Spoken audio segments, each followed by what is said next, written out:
Law college के students आप सभी के सामने एक नाटक प्रस्तुत करने जा रहे हैं जिसका शीर्षक है दहेज एक जुर्म।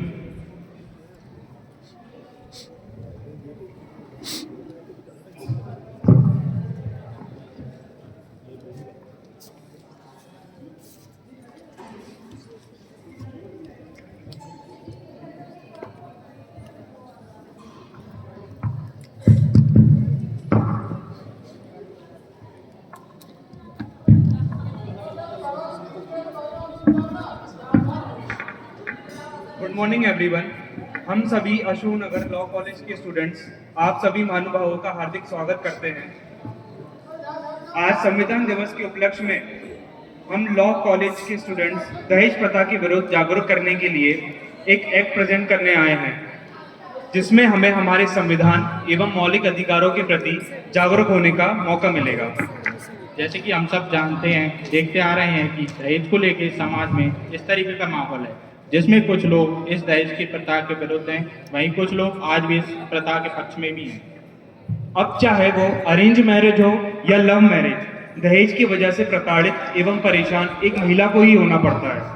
जहां वो शादी के बाद अपने सुहाने जीवन की कामना करती है, वहीं उसको दुर्व्यवहार तथा प्रताड़ना झेलना पड़ता है।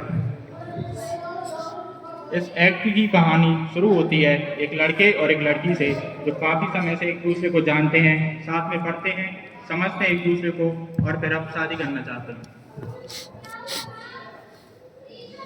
इसके बाद दोनों परिवार मिलते हैं आगे की शादी की बातचीत करने के लिए। हेलो, नमस्ते। नमस्ते। आपका बेटा करता क्या है? हमारा बेटा जॉब करता है और कारोबार करता है। हमें आपका लड़का पसंद है हमारी बेटी के लिए। हमें भी आपकी लड़की पसंद है, हमारे लड़के के लिए।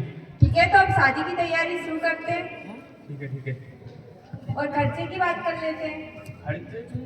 जो भी जितना भी खर्च होगा शादी में वो सब हम उठा लेंगे, क्योंकि लड़का लड़की को एक दूसरे को पसंद करते हैं पहले से। ठीक है, तो खर्चे की कोई जरूरत नहीं। ठीक है, तो अब शादी की तैयारी ठीक है, ठीक है, करिए। नमस्ते। अब एक ऐसा रिश्ता जुड़ने जा रहा है जो सिर्फ लड़के और लड़की नहीं, बल्कि उनके परिवारों की मर्जी से हो रहा है, जिसे अरेंज मैरिज कहा जाता है। देखते हैं इन परिवारों के बीच क्या बातचीत चलती है।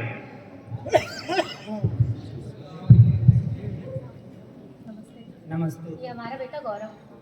ये हमारी बेटी। हमें आपकी बेटी अपने बेटे के लिए पसंद है। हमें भी आपका बेटा अपनी बेटी के लिए पसंद है। ठीक है, तो फिर शादी के खर्चे की बात कर लेते हैं। हाँ। शादी में खर्चा तो हो ही जाता है, साथ ही आपकी बेटी हमारे यहाँ आएगी तो हमारा खर्चा भी बढ़ेगा, जिसमें 40 लाख का खर्चा हो जाएगा। हाँ, गाड़ी भी तो होनी चाहिए ना। हाँ हाँ, गाड़ी तो वो देंगे ही ना। देखिए, इतना सारा तो हम नहीं कर पाएंगे। ऐसा करते हैं, हम आपको 10 लाख शादी से पहले कैश दे देते हैं, और जैसे ही शादी हो जाएगी तो उसके बाद गाड़ी और 10 लाख आपको देने की कोशिश करेंगे, पर इतना सारा हम अभी दे नहीं पाएंगे आपको। ठीक है, तो फिर आगे शादी की तैयारी शुरू करते हैं। नमस्ते। अब आप ये देखेंगे कि शादी होने के बाद एक लड़की का जीवन नए घर में कैसा होता है, नई नई शादी के बाद उसके घर वाले किस तरीके से पेश आते हैं। अरे अरे बेटा, आप ही क्या कर रहे हो? घर में काम करने वाले वो सारे काम करेंगे। आपकी नई नई शादी हुई है तो आराम करो, और आपको किसी चीज की जरूरत हो तो बताओ। ठीक है माँ जी। अब देखते हैं कि दूसरे परिवार में शादी के बाद कैसा बर्ताव होता है।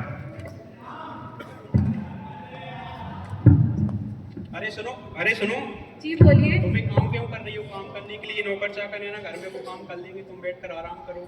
जी। हम देखते आ रहे हैं कि शादी के बाद शुरू के कुछ महीनों में तो लड़कियों के साथ अच्छा व्यवहार होता है, पर असल परेशानियां तो बाद में शुरू होती हैं। इनकी शादी को भी 4 महीने हो चुके हैं। अब देखते हैं इन लड़कियों के जीवन में ससुराल में रहकर कुछ परिवर्तन आया है कि नहीं। मनोज बेटा सुनो, इधर आओ। तुम्हें तो पता ही है, अपना कारोबार में नुकसान हो गया, साथ में तुमने शादी सी रात की थी तो उसमें भी बहुत नुकसान हो गया। पैसे की अब बहुत कमी है, तो तुम अपनी बहू से कहो वो अपनी मार्केट से पैसे लेके आए, क्योंकि अपन उस टाइम में पैसे नहीं मांगे थी घर से। ठीक है। अरे सुनो, जी बोलिए। तुम्हें तो पता ही है अपनी शादी में कितना खर्चा हो गया और तुम्हारे घर वालों से कुछ पैसे भी नहीं मांगे हमने। अब कारोबार भी ठप हो गया एकदम से, तो तुम एक काम करो, अपने घर जाओ और पैसे लेकर आओ। मैं नहीं जा सकती, आपको तो पता ही है ना मेरी माँ की आर्थिक स्थिति खराब है और अपनी तो पसंद से शादी हुई थी। अब मैं किस मुंह से उनसे पैसे मांगूंगी? वो सब मुझे कुछ नहीं पता, तुम पैसे लेकर आओ तब इस घर में तुम्हें रहने दूंगा मैं। नहीं, मैं नहीं ला सकती पैसे। आप अपने पिताजी को समझाइए ना। तो तुम इस घर से भी निकल जाओ। नहीं, मैं नहीं ला सकती। अरे रुको, तुम्हारी मर्जी से शादी हुई थी, ये तुम्हें नहीं करना चाहिए। तुम्हें पता नहीं है कि दहेज लेना जुर्म होता है, तुम्हें सजा भी हो सकती है। वो सब मैं देख लूंगा, ये मेरा घर है, इसमें मेरी मर्जी चलेगी। तुम कौन हो सकती है इसमें दखलंदाजी करने वाली? पड़ोसी हो, पड़ोसी की तरह रहो। आगे जाके तुम्हें दिक्कत होगी। वो सब मैं देख लूंगा। अब देखते हैं अरेंज मैरिज वाले घर में परिवार वाले किस तरीके से पेश आते हैं। सुनो, जरा मेरे लिए पानी लेके आना। कब से आवाज लगा रहा हूँ, मेरे लिए पानी लेके आओ। माँ, कैसे लड़की से शादी करी है? ना तो घर का काम करती है, ना अभी तक गाड़ी आई है। आने से मैं बात करती हूँ।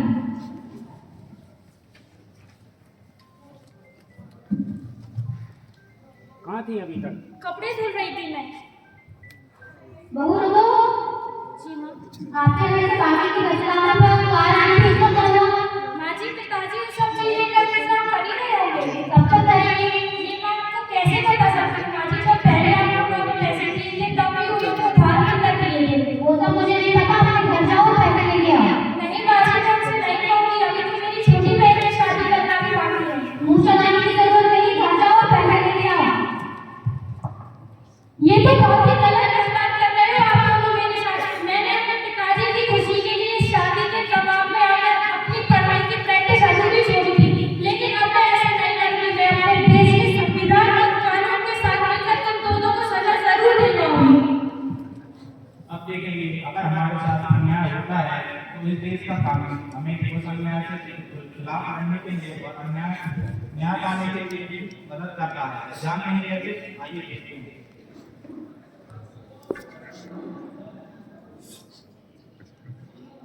After hearing the argument of both the parties, the court has come to the conclusion that the accused is found guilty and to be sentenced rigorous imprisonment for a term of 5 years and a penalty of rupees 10 lakh. Now the court is adjourned.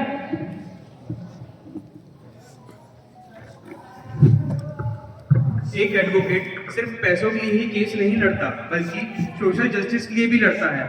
जैसा कि advocate ethics हमको सिखाते हैं कि एक advocate को समाज में किस सोच के साथ रहना चाहिए। इसी का एक उदाहरण अब हम देखने जा रहे हैं। अरे बहन सुनो, आप रो क्यों रही हो? मेरे पति ने मुझे घर से निकाल दिया।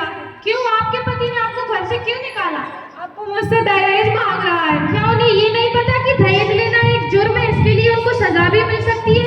अब मेरे पास मरने के अलावा कोई रास्ता नहीं बचा है। अरे बहन, ऐसा कुछ मत कहो, मरने के अलावा कोई चारा नहीं है। मेरे साथ भी ये सब बीता हुआ था। मैंने अपने देश के कानून और संविधान को साथ लेकर मैंने अपने पति और अपनी सास को जेल भिजवाया, उनको सजा दिलवाई। मेरे पास वकील करने के लिए अब कोई भी पैसे नहीं है। मैं अपनी माँ से भी नहीं मांग सकती। ये आपसे किसने कहा कि वकील सिर्फ और सिर्फ पैसों के लिए ही केस लड़ता है? वो समाज के हित और जनता के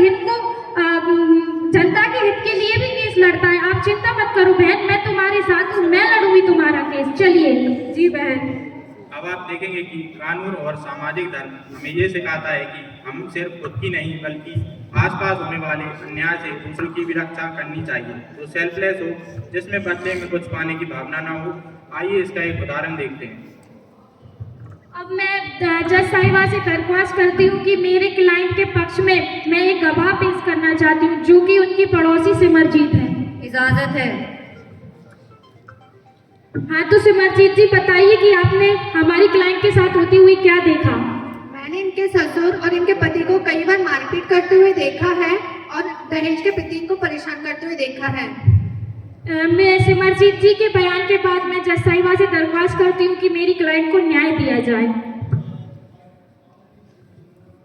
दोनों पक्षों की दलीलें सुनने के बाद एवं प्रस्तुत साक्ष्य पर विचार उपरांत यह न्यायालय इस निष्कर्ष पे पहुंचता है कि बीएनएस की धारा 85-86 एवं दहेज प्रतिषेध अधिनियम 1961 की धारा 3 के अनुसार दहेज लेने, देने और उसे मांगने जैसे गंभीर आपराधिक अपराध के लिए कोर्ट अभियुक्तों को दोषी ठहराता है एवं सभी अभियुक्त गणों को 5 वर्ष के कठिन सश्रम कारावास 15,000 रुपए के जुर्माने से दंडित करता है।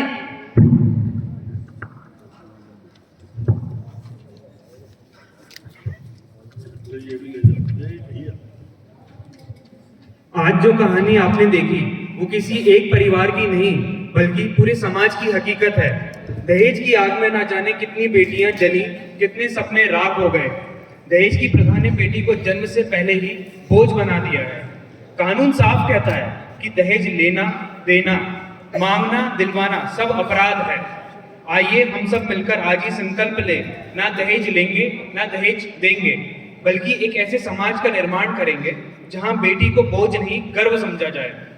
जिस दिन हर घर में ये सोच बस जाएगी उस दिन कोई दहेज एक जुर्म नाम का नाटक करने की जरूरत ही नहीं पड़ेगी, क्योंकि दहेज नाम की ये प्रथा हमेशा के लिए खत्म हो चुकी होगी। धन्यवाद।